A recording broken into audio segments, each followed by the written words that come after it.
Bom, vamos lá então, pessoal, para a nossa última parte aqui da unidade 1, sobre a licitação, falando um pouquinho sobre os agentes públicos da licitação e os agentes de contratação, tá? Então, o artigo 7º da Lei 14.133, ele define que caberá à autoridade máxima do órgão da entidade, no caso de uma universidade, o reitor, o secretário de Estado, prefeito, né? Ou a quem as normas de organização indicarem, promover a gestão por competência e designar agentes públicos para o desempenho das funções essenciais e execução dessa lei, que preencha os seguintes requisitos. Sejam preferencialmente, e aí eu destaco bem esse preferencialmente, servidor efetivo ou empregado público dos quadros permanentes da administração pública, porque isso era muito comum colocar uma pessoa lá que às vezes não tinha conhecimento, uma pessoa comissionada que às vezes não sabia, né? Muitas vezes a pessoa fazia errado, fazia uma fraude, um crime na administração pública sem saber que ela estava fazendo, tá? Por desconhecimento, por incapacidade técnica.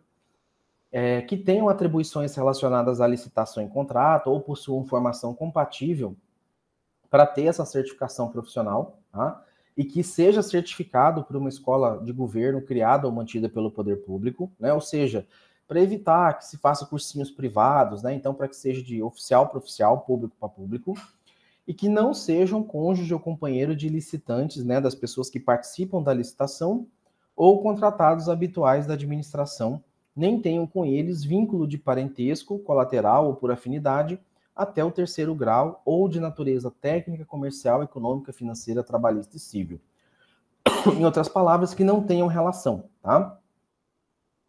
Aqui a gente tem os agentes públicos de licitação, né, um esqueminha, eles são designados pela autoridade máxima e eles são escolhidos por competência e adotam o princípio da segregação de funções, né? Ou seja, quem está como esse agente público de licitação, não é ele que vai pedir, não é ele que vai criar o termo de referência, não é ele que vai fazer estudo técnico preliminar, não é ele que vai contratar, não é ele que vai pagar.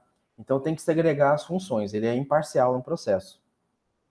Preferencialmente servidor efetivo, empregado público do quadro permanente.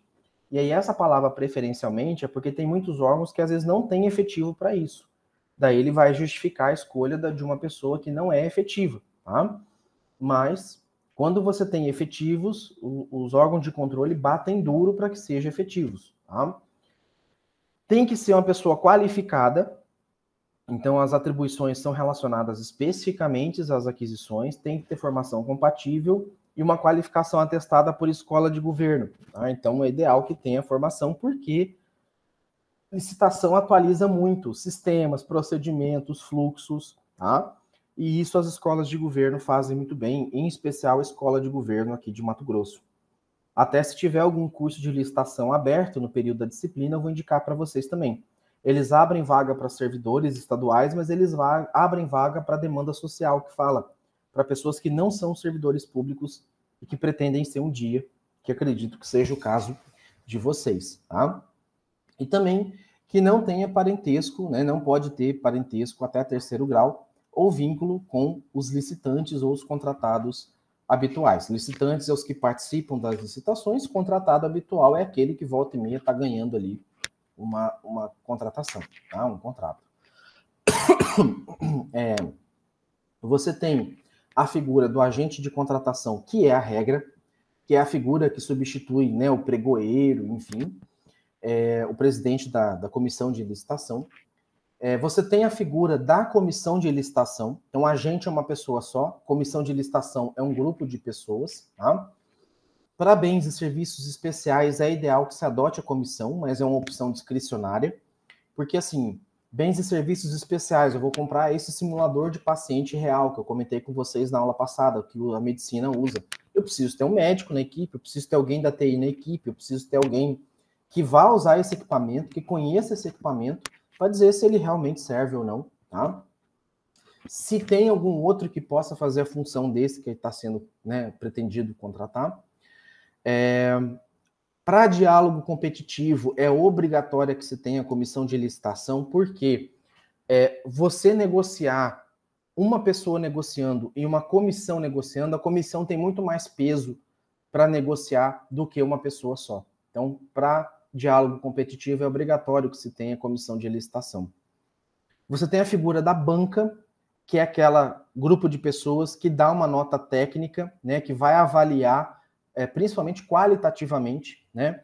Ah, é um festival de música. Como é que eu vou avaliar quem é que vai ganhar como melhor música, né? Como é que eu avalio uma letra, uma melodia de uma música? Então, eu preciso ter pessoas formadas e não deve ser uma pessoa só, tem que ser uma banca. Porque um vai concordar, o outro vai discordar, e eles vão chegar num consenso de nota, tá? E leilão tem que ter um leiloeiro oficial ou um servidor designado que tenha essas habilidades para proceder e entender as fases de um leilão, tá? Perdão, desculpa, pessoal. Então, eu tenho, para a condução da licitação, a figura do agente de contratação, né? Como regra, tem que ter esse agente de contratação, que é obrigatório, né? Para ser agente de contratação, preferencialmente servidor efetivo ou empregado do quadro permanente. Para o diálogo competitivo, tem que ter a comissão de contratação, que tem que ser comissão, tem que ter pelo menos 3 membros, pode ter 5, pode ter 10, pode ter 20, mas no mínimo 3. E também, obrigatório, servidor efetivo ou empregado do quadro permanente. Se não tiver efetivo suficiente ou do quadro permanente, pode justificar.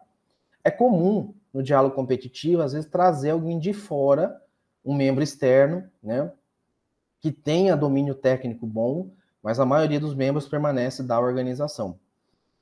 Para bens e serviços especiais, eu tenho a comissão de contratação, que pode ser também por comissão ou não, tá? Mas o ideal é que seja pelo menos 3 membros e preferencialmente efetivos, né? Tem a figura das avaliações técnicas, que geralmente é feito por banca, tá? Que é onde se atribui uma nota, e aí tem que se explicar os critérios de escolha, né? O porquê julgou, o porquê que deu aquela nota. Não se confunde com a comissão ou com a agente de contratação, tá? Porque isso vai avaliar somente a parte técnica e não o certame como um todo. Também, no mínimo, 3 membros e, preferencialmente, servidor efetivo ou empregado público ou algum terceiro especialista, tá?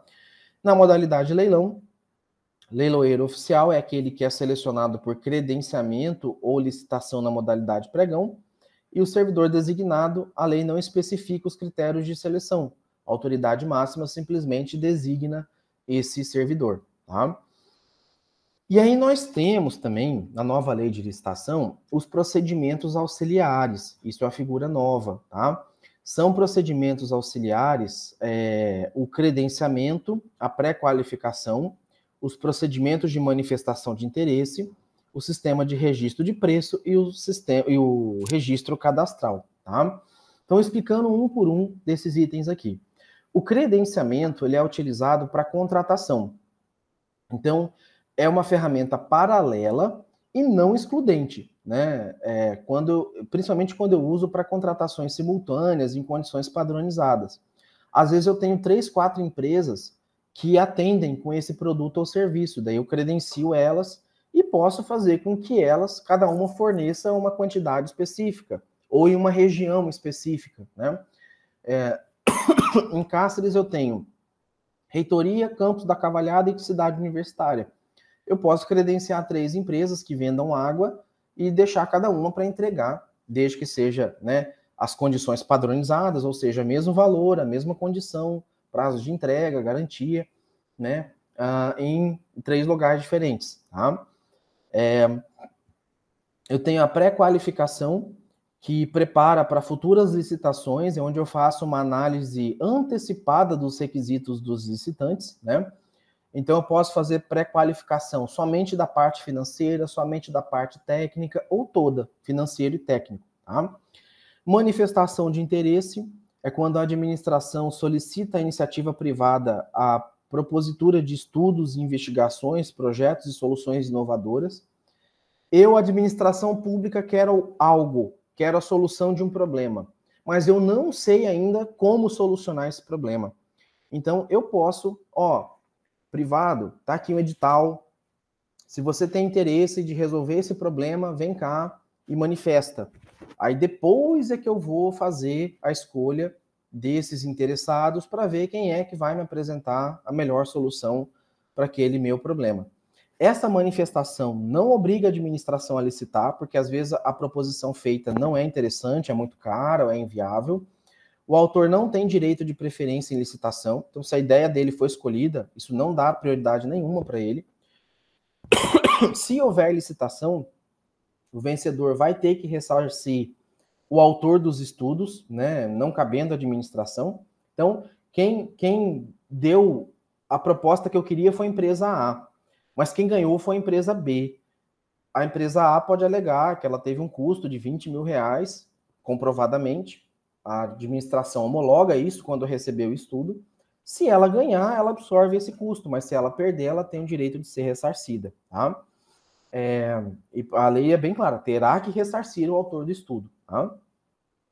E esse procedimento também poderá ser restrito a startups. Então, a lei permite esse tipo de restrição, tá? Como uma forma de incentivar essas empresas que estão surgindo. Tá? A gente tem, né, o sistema de registro de preço, que é onde você faz um levantamento dos preços a ser contratado. Então, eu vou lá, busco, né, algum outro item licitado anteriormente para ter uma ideia de valor, né? É onde você formaliza o preço numa ata e vincula esse fornecedor a atender sob determinadas condições. Não obriga a administração pública a contratar, né? Inclusive, assim, ela pode não contratar nenhum item daquele com preço registrado, tá? Geralmente a vigência da ata é de 1 ano e pode ser prorrogada por mais 1 ano se o preço praticado, registrado, for vantajoso ainda. E a vigência de ata não vincula a vigência do contrato. Eu tenho uma ata que foi registrada em 1º de fevereiro de 2022. Prorrogou por 1 ano. A vigência foi até 1º de fevereiro de 2023. 31 de janeiro de 2023 eu faço um contrato que ele é de 1 ano. Vai para mais 1 ano, até 1º de fevereiro de 2024. E esse contrato pode ser prorrogado por até 5 anos. Então, olha o tempo que isso vai, tá? Vigência da ata não coincide com vigência do contrato. A gente tem a figura do órgão gerenciador, que é quem administra o procedimento e o sistema de registro de preço. A gente tem os órgãos participantes, que é aqueles que podem juntar ao órgão gerenciador para fazer parte. Então, no estado de Mato Grosso, nós temos a CEPLAG, que geralmente é quem administra as atas de registro de preço, mas isso não impede a Unemat de fazer um registro de preço próprio, tá? Mas se a Unemat quiser aderir à ata do Estado e ver que as condições atendem ela pode aderir, tá? Desculpa. Órgãos que não participam dessa adesão, mas eles querem participar, né? Eles ficam... a empresa que venceu não é obrigada a atender, e eles têm uma limitação de 50% do quantitativo inicialmente estabelecido, o limite total, tá? Por quê? Porque senão pode ser que esse novo ente que entrou, que é o que a gente chama de adesão carona, às vezes prejudica aquele que licitou inicialmente, que é o gerenciador inicial desse registro de preço, tá? E a gente tem o registro cadastral, que é um cadastro prévio dos licitantes para realizar a licitação futura. Então, eu vou lá, faço o registro desse fornecedor e eu sei que um dia que eu precisar comprar um determinado produto ou serviço, eu já sei para quem que eu vou mandar convite não, né? Aviso de licitação aberta e tal, né?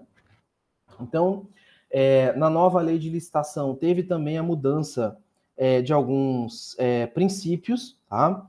Então, nesses princípios, né, a gente tem o princípio da legalidade, da impessoalidade, da moralidade, publicidade, eficiência, que já era da lei anterior, foi acrescido o princípio do interesse público, foi acrescido o princípio da probidade administrativa, né, também o da igualdade, do planejamento, da segregação de funções, da celeridade e do desenvolvimento nacional sustentável, assim como outros pequenos ali, né, indiretos, que não foram caracterizados como princípios, mas são princípios também, tá? Que estão previstos no Decreto-Lei 4.657 de 1942, que é um decreto antigo que introduz as normas do direito brasileiro, tá?